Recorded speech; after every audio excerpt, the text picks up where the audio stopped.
A paz de Jesus Cristo, que a riqueza de Cristo abunde em seus corações. Estamos mais uma vez aqui com o nosso trabalho de estudo bíblico. Nosso objetivo, como sempre falamos, é trazer para vocês um conteúdo de estudo bíblico expositivo, sistemático e com a categoria discipulado. Essa é a nossa categoria, esse é o nosso objetivo, trabalhar para poder discipular, preparar pessoas para o campo missionário.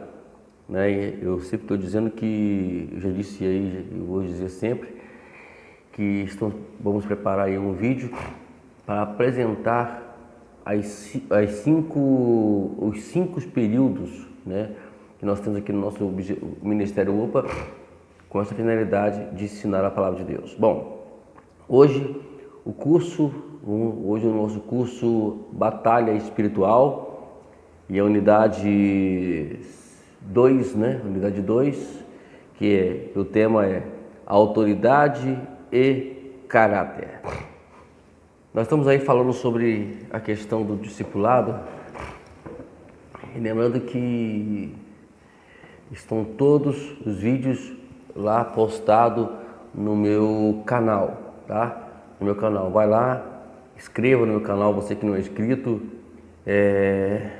nos ajude aí a divulgar, nos dê lá aquele link, aquele ok lá no nosso link lá, no nosso vídeo, dá comenta sobre o assunto, nos faz perguntas se for preciso, mas vamos cooperar aí para a gente poder divulgar aí o Evangelho para todo o mundo. Bom, vamos lá?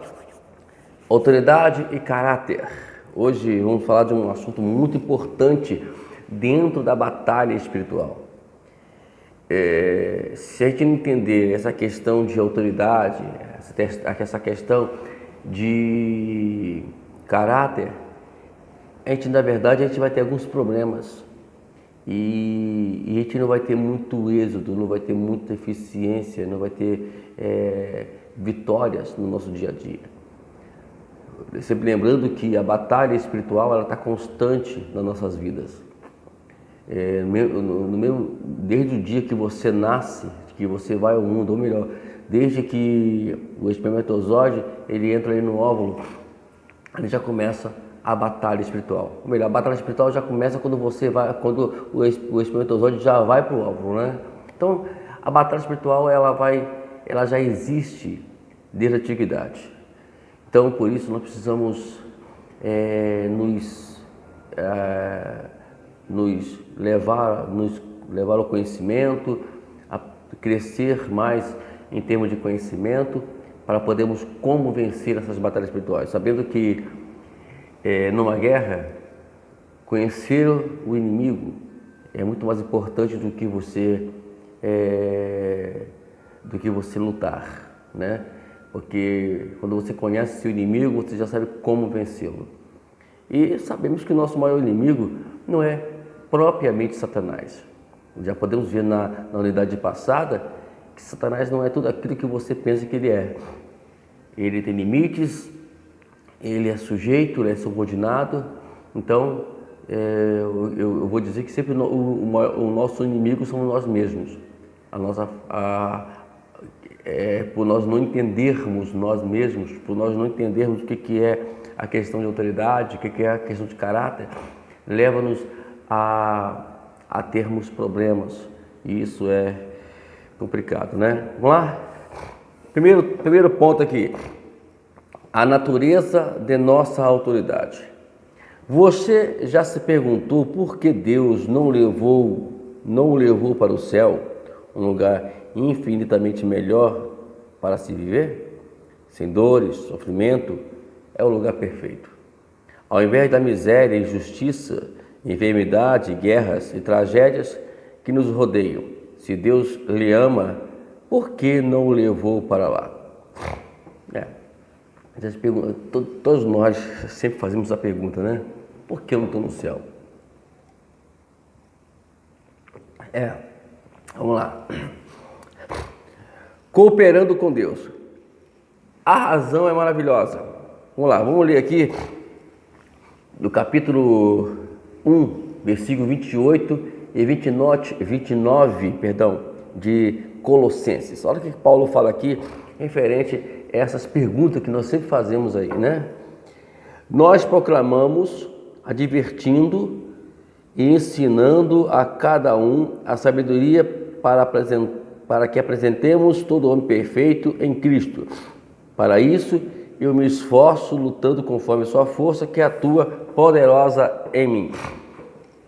Qual é o objetivo nessa terra? Nós de alguma forma nascemos e fomos criados, e o nosso caráter, a nossa personalidade, ela foi mal produzida, mal feita. Então, por isso a gente precisa modificar isso tudo, né? Mudar, né? Então, se você não mudar, é complicado. Olha aqui o que é caráter, vamos dizer assim. Eu vou adiantar aqui que já está no terceiro ponto que nós vamos falar sobre isso, mas eu queria depois a gente repete de novo. Caráter é um conjunto de características e traços relativos à maneira de agir e de reagir de um indivíduo ou de um grupo, de um efeito moral. É a firmeza e a coerência de atitudes. Quer dizer, na verdade, a gente vem de um aprendizado, e aquele aprendizado ou aquele convívio vai nos formar a nossa personalidade. E aí, quando a gente vai entrar a gente vai encontrar com Cristo, a gente vai aceitar e vai se envolver no Evangelho, e aí as coisas têm que mudar, porque a forma que eu fui criado não vai se adequar àquilo que Deus quer nos usar e quer nos levar para o seu propósito. Tem que tomar mais cuidado. Vamos lá? Deus tem decidido, ou melhor, aqui Paulo cria que Deus queria que os crentes trabalhassem para Ele, para influenciar o mundo. Então, o que nós lemos aqui? Que nós fomos chamados para poder ensinar as pessoas. Ensinar as pessoas. Quando alguém quer salvar alguém, ele busca um dos seus filhos. Quando quer voltar a unir ao matrimônio, chama a um cristão. Quando quer alimentar os famintos, move um dos seus. Quando quer influenciar uma nação, anima o seu povo. Quando Deus atua contra o reino de Satanás, faz com que sua igreja participe, mesmo que Deus possa fazer todas as coisas sem a ajuda de alguém, Ele escolheu trabalhar por nosso intermédio.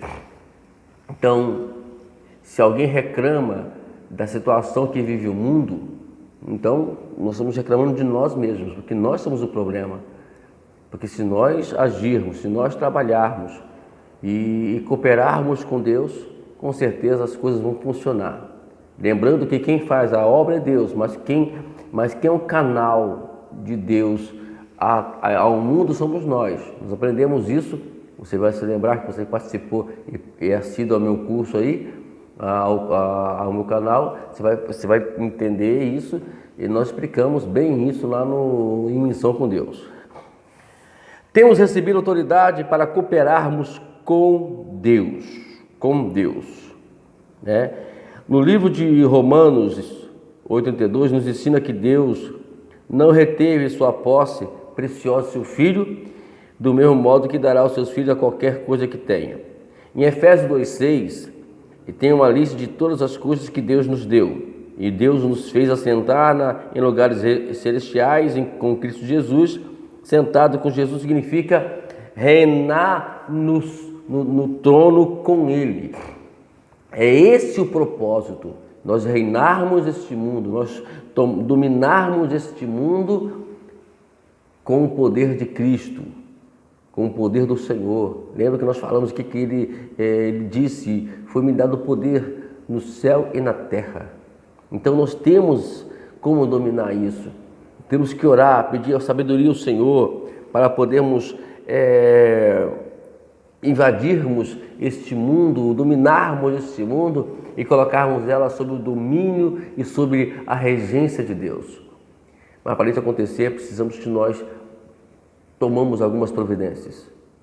E uma delas é nos posicionarmos. Nos posicionarmos. Amém? Então, o que é autoridade? Autoridade é delegar. Quem possui conhecimento, quem possui conhecimento em determinada área ou assunto. Então, Deus nos delegou a autoridade sobre esta terra. Então, vamos tomar posse disso. Ok, queridos? Deus tem favoritos? Já lhe pergunto, eu acho que muitos de nós fazemos isso, e quem sabe ali, né, os apóstolos acharam, ou isso aqui é uma conjectura, não é uma afirmação, eu não estou dizendo isso e não me leve a mal, não falo que a Bíblia está dizendo e disse isso, mas provavelmente, como já disse, repito, uma conjectura, os discípulos, ou melhor, os 9, poderiam talvez pensar que existisse favoritos. Por quê? Todo trabalho de intimidade privado, Jesus levava somente os 3, Pedro, João e Tiago, né? Então, temos aí o caso do Monte da Transfiguração, temos ali quando eles entraram na casa de Jairo para poder ressuscitar aquela menina, tem outros mais casos na Bíblia, temos também no Getsemane, antes de Jesus morrer, enfim. Então, poderia haver isso, poderia pensar assim, né? E às vezes nós achamos que Deus tem favorito porque uns são mais usados, uns são mais assim, outros são mais assado, outros são mais eloquentes, outros são mais saídos, outros são mais... não tem toda aquela coisa. É como nós sempre explicamos, tudo tem um propósito, né? Deus, Ele olha para mim, olha para você e vê o que Ele pode fazer ou não. Agora, se você quer ser uma pessoa extremamente usada por Deus, trabalhe em cima disso, né? Eu sempre falo que uma forma de nós trabalhar, por exemplo, eu tenho uma dificuldade muito grande de guardar as coisas. Pensa que não é verdade. Eu tenho dificuldade, eu tenho que ler, então eu leio muito. O estudo, eu leio muito, eu procuro estudar, procuro prestar atenção naquilo que é pregado, né, e não é pregado. Então a gente procura o máximo possível, né, trazer esse envolvimento, né, nos envolvermos com o reino de Deus. Ok? Então, não existe favorito. Não existe favorito, né? Tem pessoas que... parece que um recebe autoridade, outro não recebeu, hoje tem mais do que o outro, né? Então, Jesus, ele não tem favoritos. O que determina se ele vai nos usar ou não, ou qual é o teor da unção ou não, isso cabe a mim, cabe a nós particularmente, analisarmos. Se você quer ser usado por Deus, então está aqui a Bíblia, é só você se envolver com ela. Então, o que está faltando hoje, a diferença, assim fala que a diferença está ali em Mateus capítulo 7, versículo 24, 25 e 26. Né? Eu falo ali que está entre, porque ali o que Jesus conta uma parábola dizendo a diferença, né? Os 2 construtores, eles construíram uma casa. A diferença de um para o outro foi a fundação. Foi a fundação. Um construiu sobre a rocha, o outro construiu sobre a areia. O mesmo rio que correu, o mesmo vento que soprou, a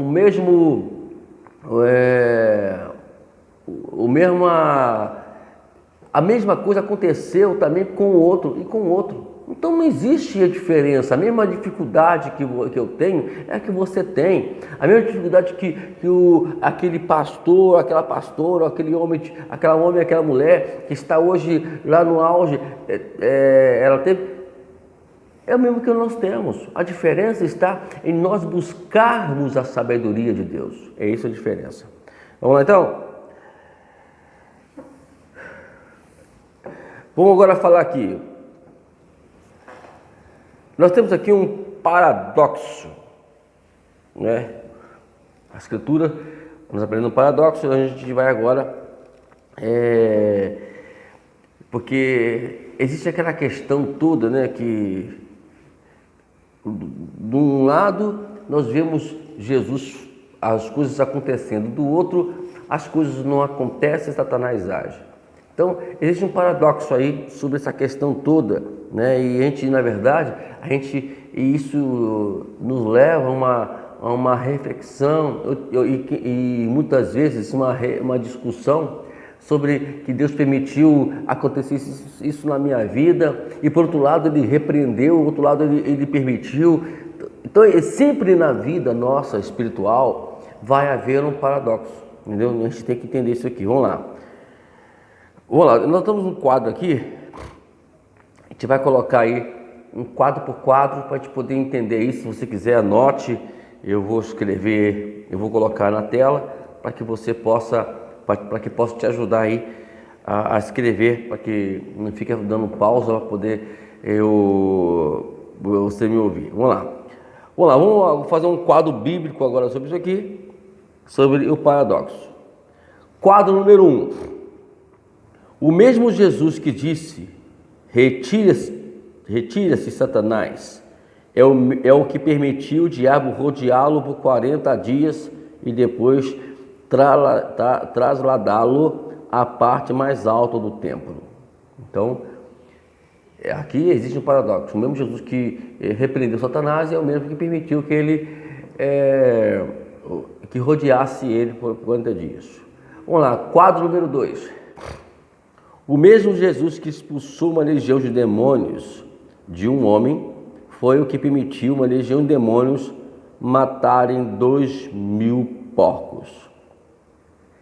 Vamos lá, quadro número 3. O mesmo Jesus que curou uma jovem de uma possessão demoníaca foi o que deu permissão a Satanás para peneirar os discípulos. Quadro número 4. O mesmo Deus que construiu uma parede de proteção ao redor de Jó foi o que deu permissão para que Satanás agisse. Entendeu? Só dar uma pausinha aqui. É interessante que quando ele fala para Jó, ele mostra praticamente para Satanás que Jó está debaixo da proteção dele. E ao mesmo tempo, ele permite Satanás atuar na vida de Jó. É assim, então temos que discutir o nosso dia a dia. Entendeu? Todos nós vamos ter esse paradoxo. Quadro número 5. O mesmo Deus que prometeu livrar a sua igreja das provas que viriam à terra e fazer aqueles que são sinagoga de Satanás incluir-se aos seus pés, é o que anunciou outra igreja que Satanás iria perseguir e levá-los à prisão. Entendeu? Então, tudo tem as suas razões, tem os seus porquês. Deus, e mais para frente, você, ao ler essas histórias aqui, você vai perceber elas, né? É como se estivéssemos vivendo um filme, e esse filme tem um final, nós temos que acompanhar até o final dele. Quadro 6. O mesmo Deus que expulsou um espírito é o que teria um mensageiro de Satanás que lhe atormentou por resto... O mesmo Paulo, que expulsou um espírito é o que teria um mensageiro de Satanás que lhe atormentou pelo resto da sua vida. Então, acontece isso. Quantas vezes? Às vezes acontece isso, não quantas vezes aconteceu comigo, mas continua. Nós vivemos sempre isso e vai continuar acontecendo conosco. Você vai lá, faz um trabalho de libertação em cima de umas pessoas e você mesmo vive momentos dramáticos nessa terra. Acontece. Então, é um paradoxo que somente Deus tem a resposta e repito, se continuarmos avançando, caminhando a gente vai descobrir ela. Quadro 7. Com frequência os demônios eram expulsos de imediato, porém, ocasionalmente, uma presença demoníaca continuava presente por algum tempo, como aconteceu com uma jovem escrava que seguia Paulo. Irmãos, temos que entender isso. Não é porque fomos chamados para um trabalho espiritual e temos autoridade de Deus que a gente vai chegar e expulsar com o demônio, não. Eu sou assim, eu tenho muita... Eu penso muito nessas coisas, né? Eu já me deparei com várias questões assim. Eu fui lá e pus a mão sobre a cabeça da pessoa e repreendemos o demônio da vida daquela pessoa, mandamos ele sair, ele saiu e... Olha só, agora está aqui. Aí no capítulo 9 de Marcos, no versículo 20 diante, disse, ó, então lhes o trouxeram. E quando o Espírito viu Jesus, imediatamente causou uma convulsão no menino. Ele caiu no chão e começou a rolar, espumando a boca. Jesus perguntou ao pai, há quanto tempo ele está assim? Aí disse, o pai respondeu, desde a infância, e ele respondeu, muitos espíritos desse têm lançado fogo na água tal, para matá-lo, mas se pode fazer alguma coisa, tem compaixão de nós e ajuda-nos. Aí ajuda-nos. Se podes, diz Jesus, tudo é possível aquele que crê. Imediatamente o pai do menino exclamou, creio, ajuda-me a vencer a minha incredulidade. O que me chama a atenção nessa passagem aqui, e Marcos ele explica melhor, é que a preocupação de Jesus ali, em primeiro lugar, era alimentar a fé daquele homem. E às vezes nós vamos fazer um trabalho espiritual, a gente já quer fazer tudo imediatamente, e a gente não pensa nas pessoas que estão envolvidas naquela situação. Porque tem trabalhos que eles só vão ser bem elaborados, bem feitos, e Deus quer que seja assim, e às vezes Deus permite que seja assim, permite as coisas acontecerem, justamente para a gente poder trazer para aquelas pessoas um trabalho onde venham despertar a fé deles. Esse pai aqui, né, a preocupação de Jesus era exatamente essa, e deva sempre essa, porque tem coisa que Deus permite, repito, na vida de pessoas, é para poder, não é para poder, o foco não está na pessoa que está oprimida, mas as pessoas que estão ao redor para despertar a fé deles. E vejamos que quando Jesus chega aqui, olha, ele já mexe e fala assim, olha, tudo é possível aquele que crê. Ele disse, não, Senhor, eu sei, me ajude na minha incredulidade. Então, o objetivo aqui de Jesus para aquele homem é justamente despertar a fé do seu pai.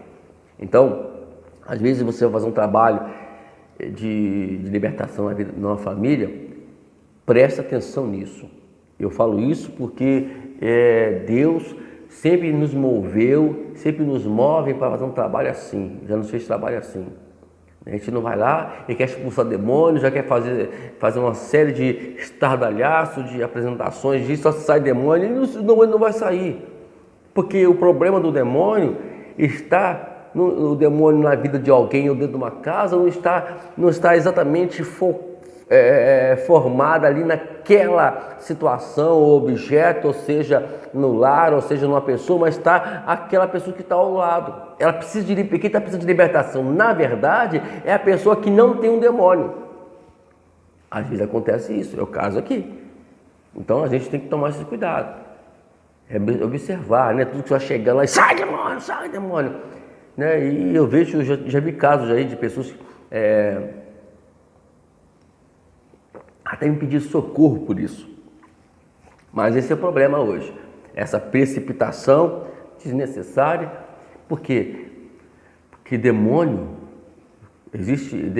ele trabalha de uma forma e trabalha de outra. O diabo ele quer que a gente perca a atenção. Aí que entra a questão do sentido espiritual. Vamos prestar atenção para a gente não ter problemas no nosso trabalho missionário. Fazer missão, meus amados, não é simplesmente sair para o campo e... Não, você tem que entender tudo isso. É por isso que eu estou aqui, para poder te explicar. Se você quiser a gente sentar para poder perguntar, porque na aula, a vídeo, ela é apenas um que fala, não existe interação, mas se você quiser, você pode nos ligar, tá o meu link aí no Facebook meu, no meu canal, está também no meu número, o meu WhatsApp, no telefone, para que você venha nos ligar e a gente vai marcar e a gente conversa. Você pode ir lá em casa, tomarmos café e a gente conversar sobre esses assuntos. Mas é importante, né? O campo missionário é uma coisa muito séria, né? Muito séria. Não é apenas levar roupinha, não é só falar, não. Você vai, eu acho muito bonito, eu até falei com a minha esposa, estava passando na rua, tem um irmãozinho que tá onde eu moro aqui, ele sempre está na Praça Itaguaí pregando, né? Falando. E eu acho legal isso, né? E eu estou me preparando para isso, né? Preparando para isso, estou orando a Deus para Deus me dar estrutura e a gente vai conseguir também, a gente já vai para as ruas também pregar o Evangelho. Não quero ficar muito preso, não. Vamos lá? O propósito da autoridade é executar a vontade de Deus. O segredo não está em entender, o segredo está em entender a natureza da autoridade. Jesus fez uma declaração relevante sobre a sua vida em João 10:8. E ele não via a sua autoridade com o direito para usar o poder de Deus de forma que quisesse.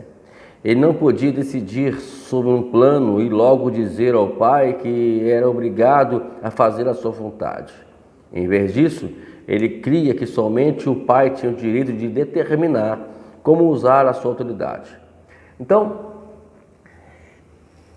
não é porque eu sou pastor que posso fazer o que quiser, não é porque eu sou missionário que eu posso ir para o campo, não.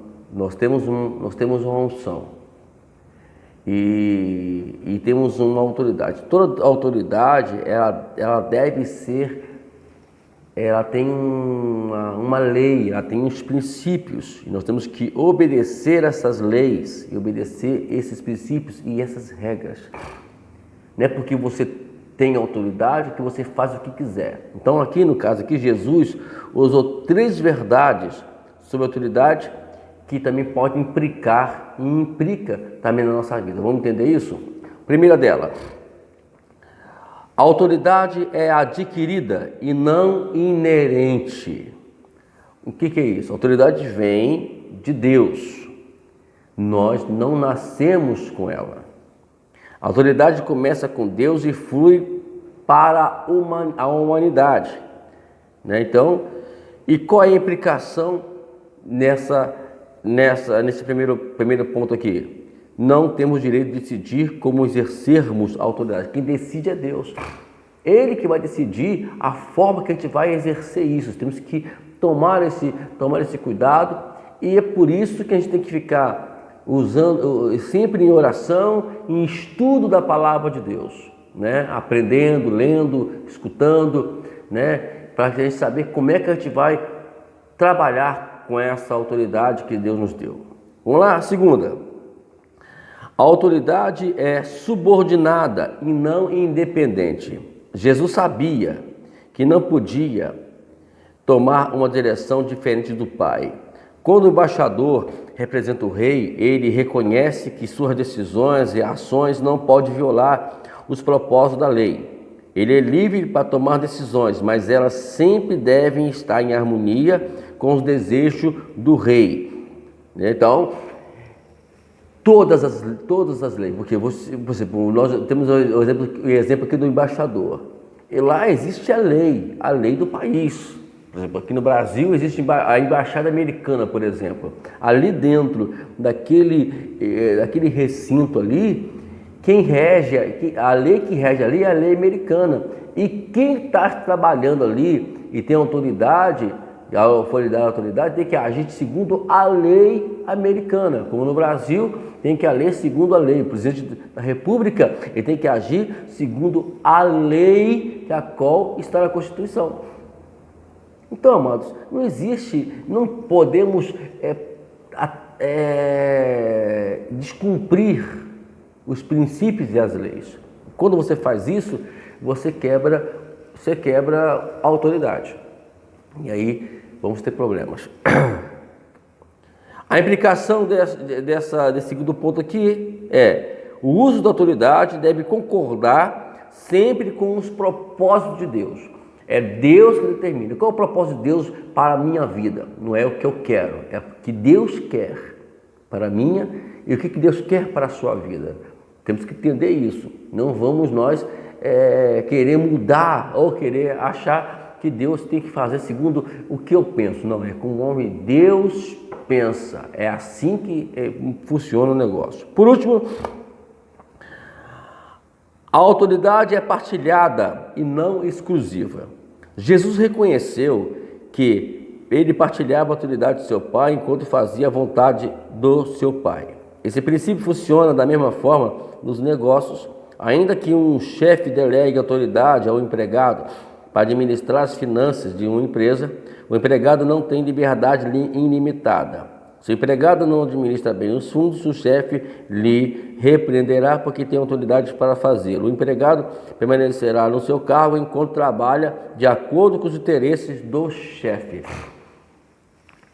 Quem determina Deus? Ele tem, por exemplo, o pastor da igreja, ele tem o seu estatuto, ele vai trabalhar e a igreja vai trabalhar dentro daquele estatuto. E todas as pessoas que ele delegar cargos ali na igreja, eles têm liberdade, têm autoridade para utilizar, por exemplo, o tesoureiro. Qual foi o que o pastor delegou a autoridade para ele? Então, trabalha dentro daquilo que o pastor liberou para ele. Eu já tive problemas sérios sobre isso, porque pessoas agiam de uma forma e depois que eu ia saber por que fizeram aquilo, entendeu? Passando por cima sem dar informação, isso não pode acontecer. Tanto isso vale em todos os lugares. E a mesma coisa com Deus conosco aqui nessa terra. Nós vamos trabalhar segundo os princípios dele, está aqui, né?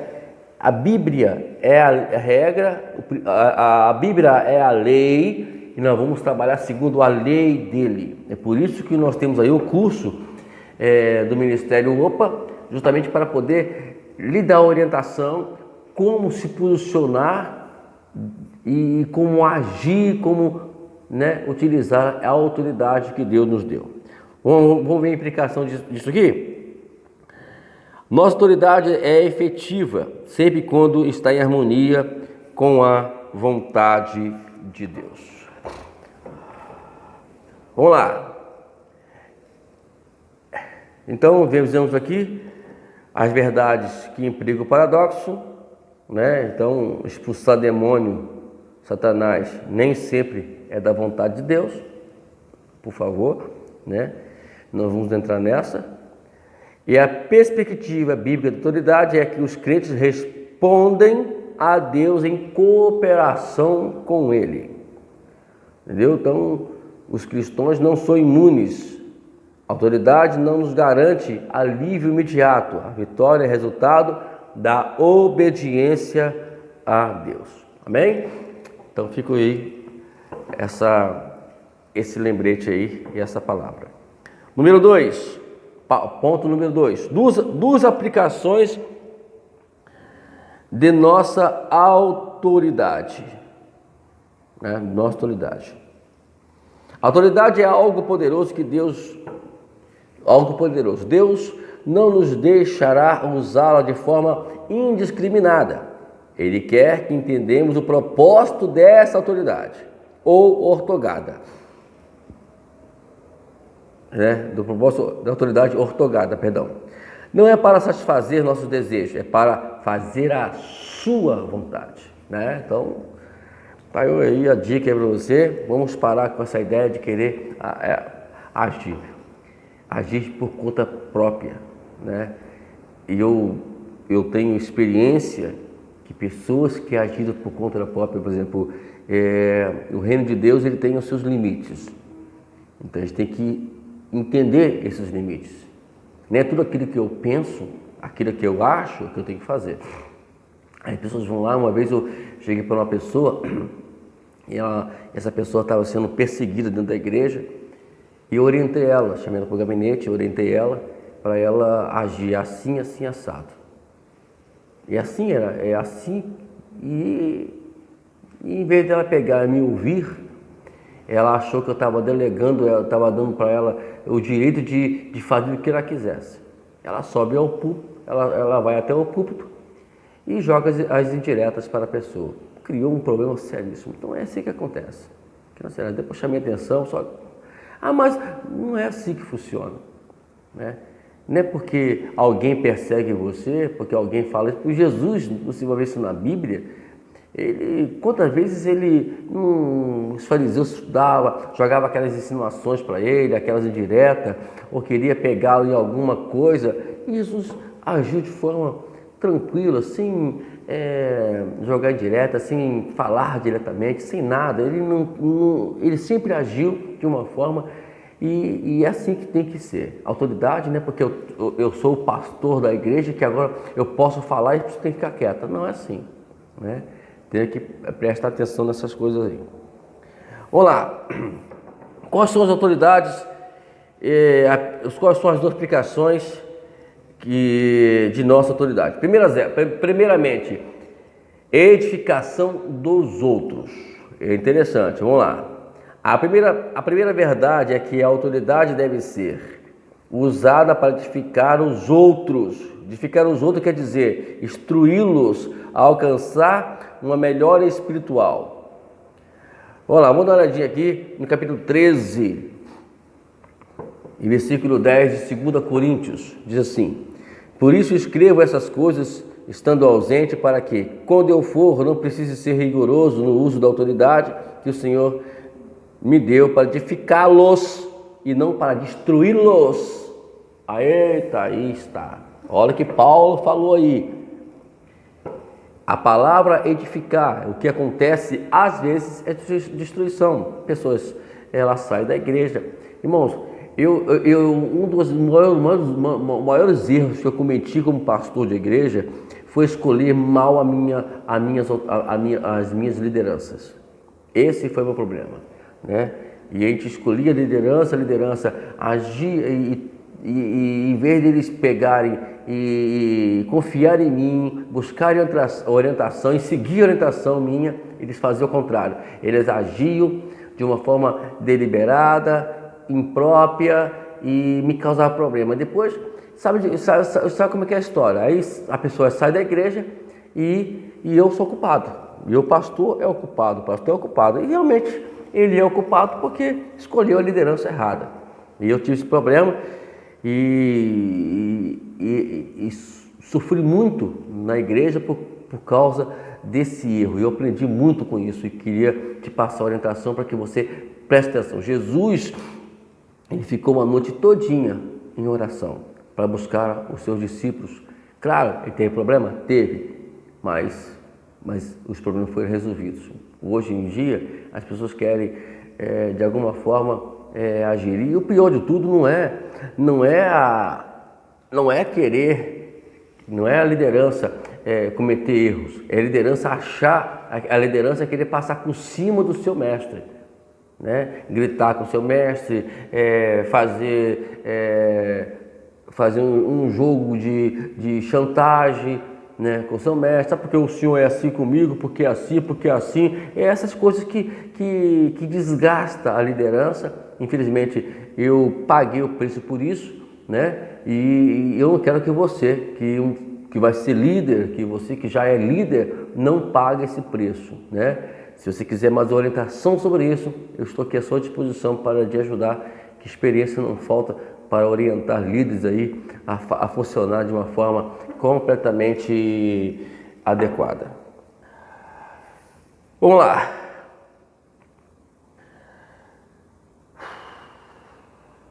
Um exemplo da vida de Jesus. Como Jesus é Deus, podemos estudar as atitudes de Jesus para saber como responder. Em Marcos 9, Jesus voltava do Monte da Transfiguração e encontrou ali uma confusão. Então é o que nós falamos aqui, né? Ele soube lidar com a situação. né? Ele soube lidar. Qual era o propósito? Já falei, repito, né? Que nós já adiantamos aqui. Era edificar o pai daquele menino, trazer fé para aquele menino, trazer uma palavra, alimentar a fé daquele homem. Não justamente, em primeiro lugar, expulsar demônio, né? Então, tomar esse cuidado, né? Para a gente poder não mais cometermos, né? Porque às vezes a gente só quer, qual foi ali o propósito de Jesus? Não foi expulsar demônio, foi trazer fé, porque a fé, ela é o fundamento. Quando você vai fazer um trabalho de oração na casa de alguém e você vai ali ensinar a palavra de Deus, por isso que eu sou meio assim contra esse trabalho de libertações que fazem aí, por causa disso, porque elas só se preocupam em revelação, se preocupam em expulsar demônio, em fazer uma série de coisas, mas não se preocupam com o estado espiritual das pessoas. E diz a Bíblia, né, que a fé ela vem pelo ouvir e ouvir a palavra de Deus. E se você não ensinar a palavra, elas não vão ter fé. Elas não vão ter fé. E não tendo fé, elas não vão ter fundamentos. Então, o que Jesus priorizou na vida de São no capítulo 9 de Marcos, que é a qual especifica isso, é justamente a edificação da fé. Então, a gente tem que edificar as outras pessoas. Esse é o primeiro princípio, né, da autoridade que Deus nos dá. Ele não deu autoridade, não foi para poder usar de qualquer maneira, foi primeiramente para edificar as pessoas, para ajudar as pessoas, para poder aumentar a fé das pessoas. Eu sou muito chato e vou sempre ser chato, né, nesta área, entendeu, amado? Aí depois sim, que o homem obteve a fé, o menino foi liberto. É assim que acontece. Vamos lá, a segunda aplicação da autoridade que Deus nos deu. O crescimento do reino. A segunda verdade sobre o exercício da autoridade que deve relacionar-se com o crescimento do reino. Precisamos ver esse procedimento, examinar na vida de Jesus e dos seus discípulos. E vemos isso muito claramente. Então, crescer o reino, né? Crescer a obra de Deus. Vamos lá. Como que isso funciona? Diz assim: você nunca se perguntou por que Jesus esperou completar 30 anos de idade para começar o seu ministério? Jesus nos deu ao menos uma razão em seu primeiro sermão. Por quê? Olha só. Capítulo 4, versículo 18 e 19. Essa aqui é uma das razões. Ou pelo menos o seu primeiro, dando sua razão por que esperou todos esses anos. O Espírito do Senhor está sobre mim, porque me ungiu para pregar boas novas aos pobres, me enviou para proclamar liberdade aos presos e recuperação de vista aos cegos, para libertar os oprimidos e proclamar o ano aceitável, o ano da graça do Senhor, né? Em outras palavras, Jesus estava dizendo assim: olha, não perceberam que Deus, o tempo de Deus, né? Interpretem os meus ensinamentos, a minha exortação, o meu ministério de cura e libertação com o favor de Deus nesse tempo. Ele fala: as minhas ações mostram a bondade para que vocês se voltem para Ele. É um sinal de Deus que está convidando a restauração, e assim sejam valentes. Venham e arrependam-se, porque Deus decidiu abençoá-los. Tudo tem o seu tempo. Tem que esperar o tempo de Deus para a sua vida. O tempo, na verdade, ele é uma forma da gente moldar, forjar o caráter, né? E a gente tem que aguardar isso com paciência. Então, temos aqui um dos pontos. Agora, olha que Jesus também falou sobre os discípulos. Primeiramente, 3 razões que deu autoridade aos discípulos. Primeiramente, Marcos 10:1 diz o seguinte: deu autoridade aos 12 sobre os espíritos imundos. Imediatamente antes desse versículo, ele havia dito que pediria ao Senhor que enviasse mais trabalhadores, e logo após isso, eles foram pregar à nação de Israel. Então, vemos aqui a autoridade, Deus considera autoridade aos discípulos para poderem pregar o Evangelho, sendo que antes disso Jesus estava orando para poder enviar trabalhadores para associar. O segundo ponto aqui desse negócio da autoridade que ele deu aos discípulos é em Lucas 10, 17, quando os 72 voltaram da pregação, dizendo que os demônios se sujeitaram a eles em seu nome. Então, as coisas aconteceram porque o tempo era aquele momento, né? O terceiro, Jesus declarou outra autoridade que se havia dado a ele, e temos de ir a todo mundo fazer discípulos a todas as nações. Qual é o propósito de Deus de você nessa terra? Formar discípulos. Deus não chamou você para ser mais um pregador aleatório desse mundo. Tem que termos objetivos. O propósito é esse: forma discípulos, né? Por que Deus deu autoridade à igreja? Em primeiro lugar, né? Filipe pregou o Evangelho em Samaria, fez milagres, espíritos diabólicos saíram gritando. Com resultado, as pessoas escutavam com atenção. Então você vai a um determinado lugar, como aconteceu com o Filipe aqui, ele vai e prega o Evangelho, as coisas já funcionam, os demônios são expulsos e chamam atenção. Aí depois que chamou atenção, a gente vai e prega o Evangelho. Nós estamos ensinando muito isso aí no evangelismo de oração, né? Eu já falei sobre isso lá, esse tema lá no evangelismo de oração. Segundo, Paulo expulsou o espírito. Os donos enfurecidos do jovem colocaram Paulo e Silas na prisão. Deus mandou um terremoto como resultado da sua libertação, e o carcereiro e a sua família foram salvos. Então, veja que os dois pontos aqui, tanto de Filipe como de Paulo, algo aconteceu. E que algo é esse? Eles passaram por uma situação difícil, né?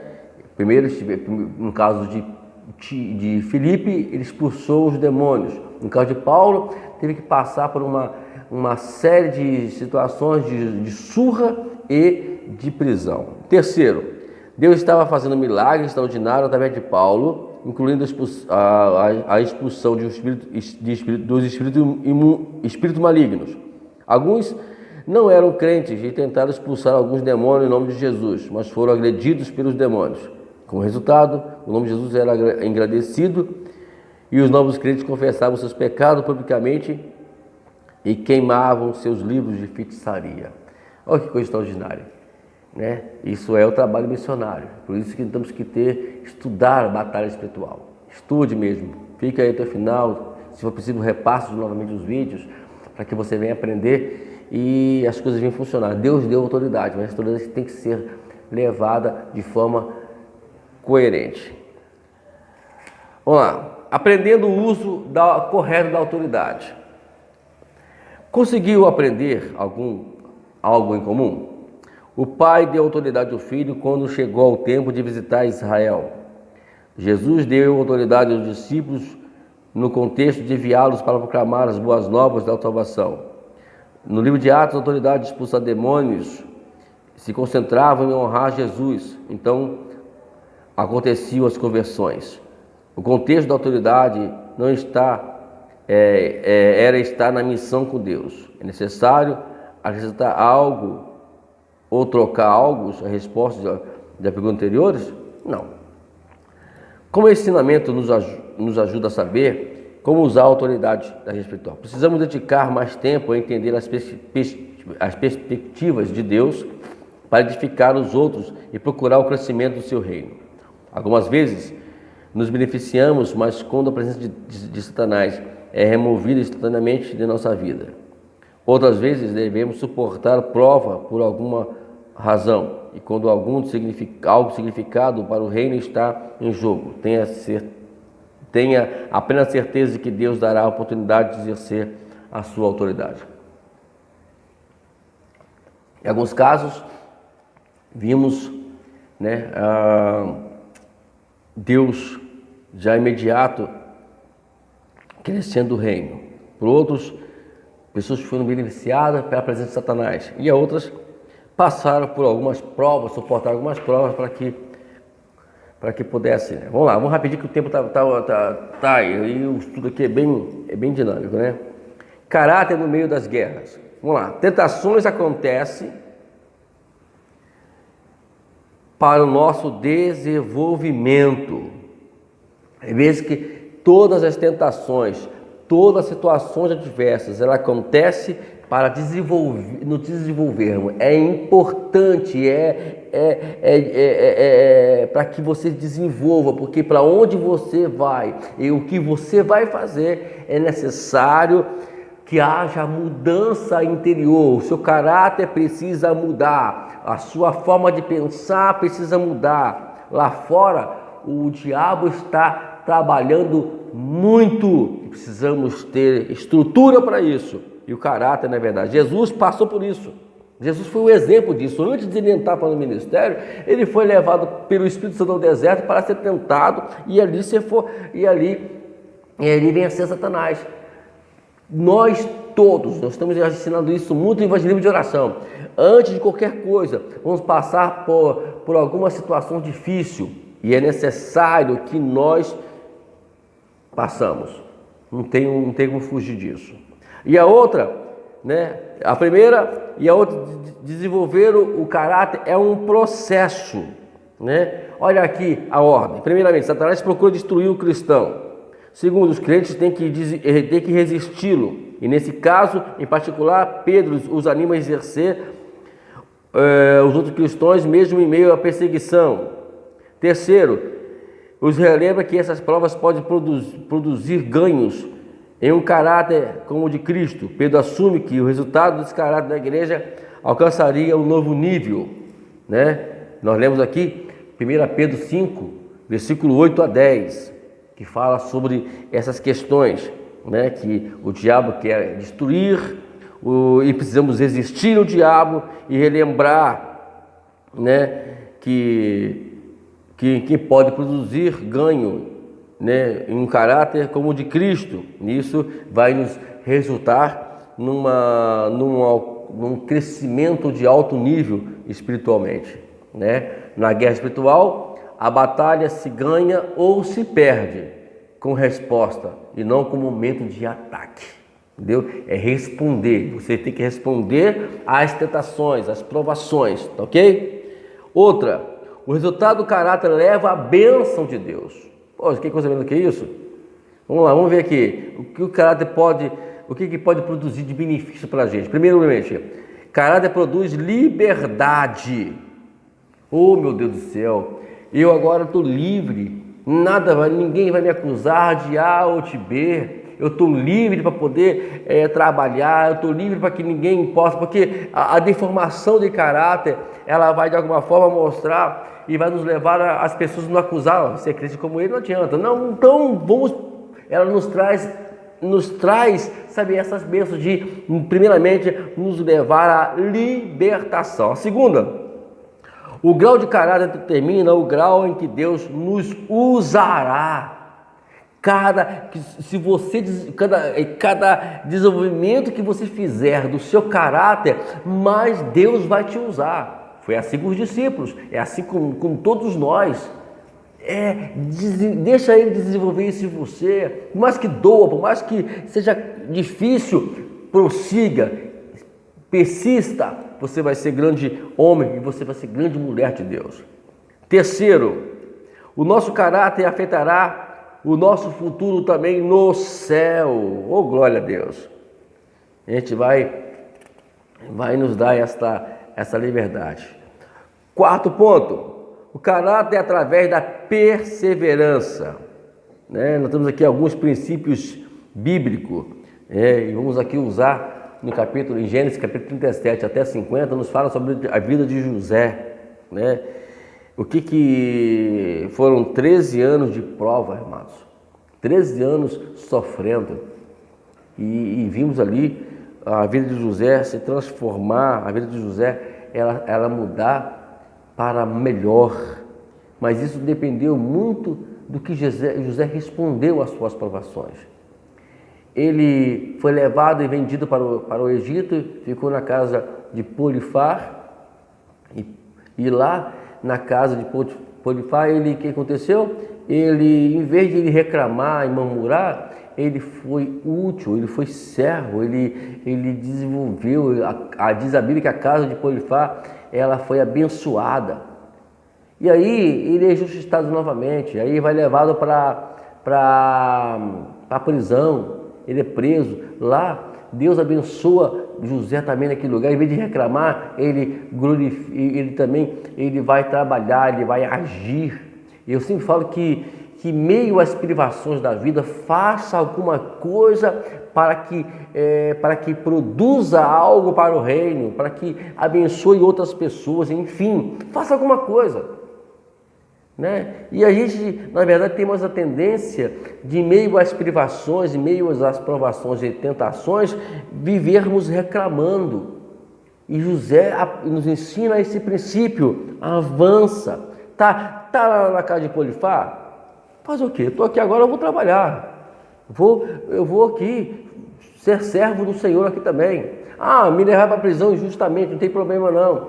Eu estou sendo injusto, mas eu estou aqui, o que eu posso fazer para ajudar aqui? Vamos ajudar. É isso que vai fazer você mudar. Deus quer que nos ensine isso. É tanto que ele foi ele ali na casa de Potifar, na casa na prisão, ele foi moldado para isso. E Deus ele colocou lá no topo do Egito. Que aprendemos isso, viu, amados? José, eu queria pudéssemos falar isso de uma forma mais aberta aqui, mas infelizmente a gente tem tempo aqui, a gente não pode muito então a gente vai no objetivo do curso aqui, mas em breve estaremos pregando sobre isso aí e gravando a mensagem e postando aí no nosso canal.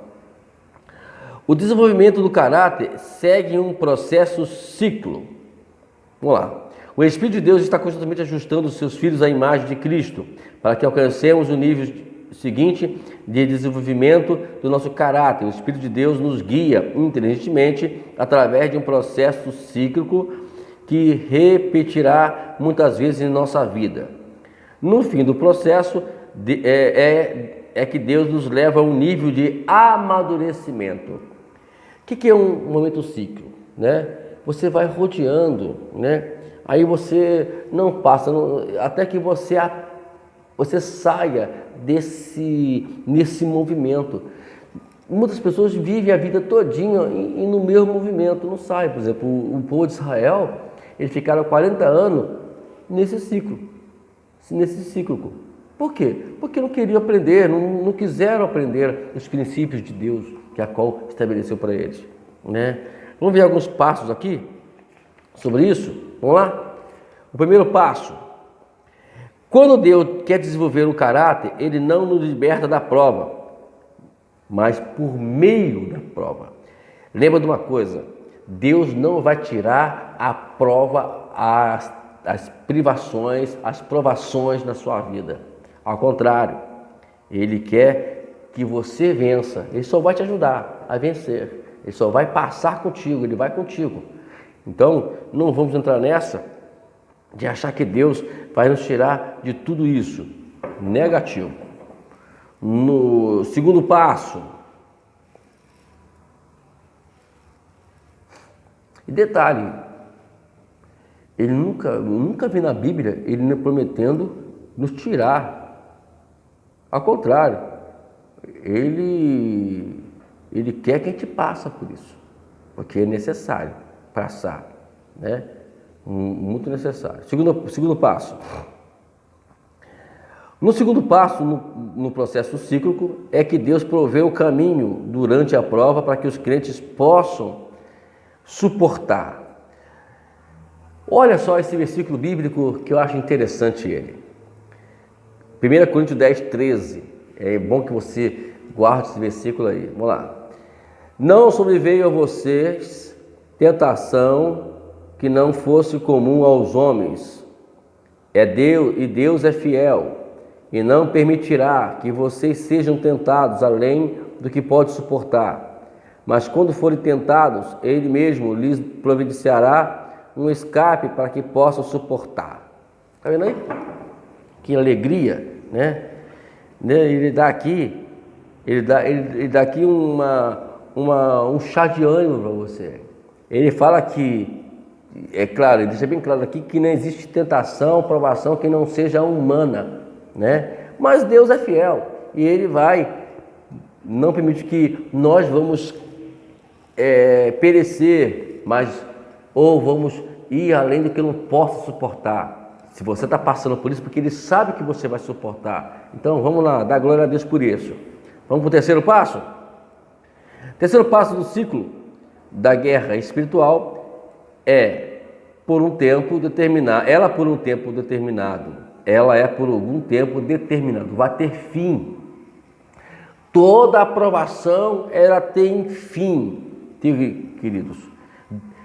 O que Deus ele vai fazer nesta tribulação é cumprir a sua vontade na sua vida e com objetivo. Quando terminar essa aprovação, tenha certeza, meu amado, você vai dar muito glória a Deus, você vai agradecer muito a Deus, porque o que você vai ser é por causa dessas aprovações que você está passando na sua vida aí, né? Então a guerra espiritual é isso aí. Ela não tem como, ela tem como poder, o objetivo dela é nos abençoar. Quarto e último, o quarto ciclo é o tempo do descanso. Agora, o alívio, vamos, né? Olha que no finalzinho aqui, olha que fala aqui o nosso querido apóstolo Tiago, capítulo 5, versículo 11. Como vocês sabem, nós consideramos felizes aqueles que mostram perseverança. Vocês ouviram falar sobre a perseverança de Jó e viram o fim que o Senhor lhe proporcionou? O Senhor é cheio de compaixão e de misericórdia. Então, resumindo, os 4 passos do processo ciclo da vida do crente: Deus não nos tira a prova. Deus nos ajuda na prova. E Deus determina o tempo da prova e nos dá descanso da prova. Terminando, isso aqui é importante. Eu tenho ainda, vou ver se eu pelo menos fico pelo menos 15 minutos aqui, no máximo aqui nesse ponto aqui, que é o número 5. O título do tópico é: Deus usa Satanás para disciplinar os crentes. Deus pode dar a Satanás o acesso à vida de uma pessoa desobediente. No capítulo 5 de 1 Coríntios, Paulo nos fala ali sobre um jovem que estava com um problema sério porque ele estava andando com a mulher do seu pai, a sua madrasta. Então, e ali houve uma disciplina e ele disse: entregarei ele a Satanás. O fato de entregar ele a Satanás para que ele venha a receber a disciplina de Deus é uma forma de querer dizer para ele: eu vou permitir a igreja, porque tem autoridade para isso, permitir que a aprovação, você vai agora ser provado e Satanás vai ser útil para poder disciplinar você. Na verdade, o diabo está aqui para isso, para poder nos trazer essa disciplina. Ele é usado para isso, nós temos que entender isso.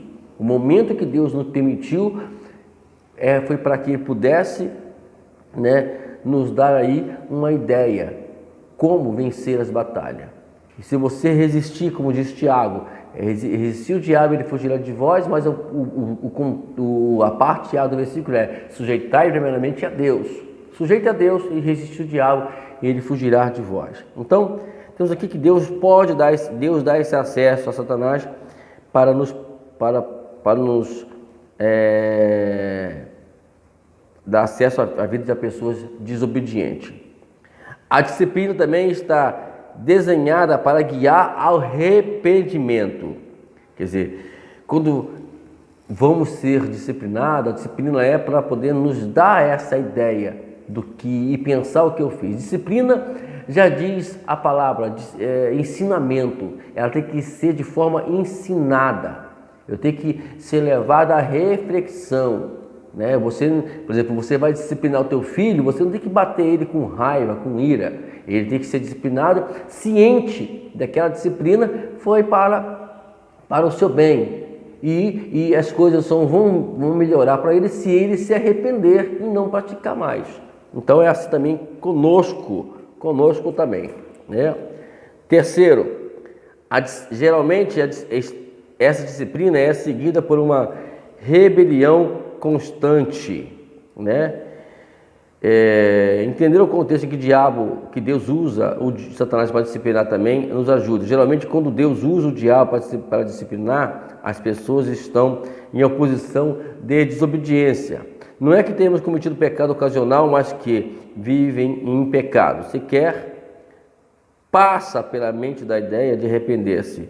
Aí entra aquela questão. Então, se a pessoa comete um erro, por exemplo, pode ser um erro, não precisa ser fornicação, adultério, suicídio, roubo, não precisa ser um pecado extravagante.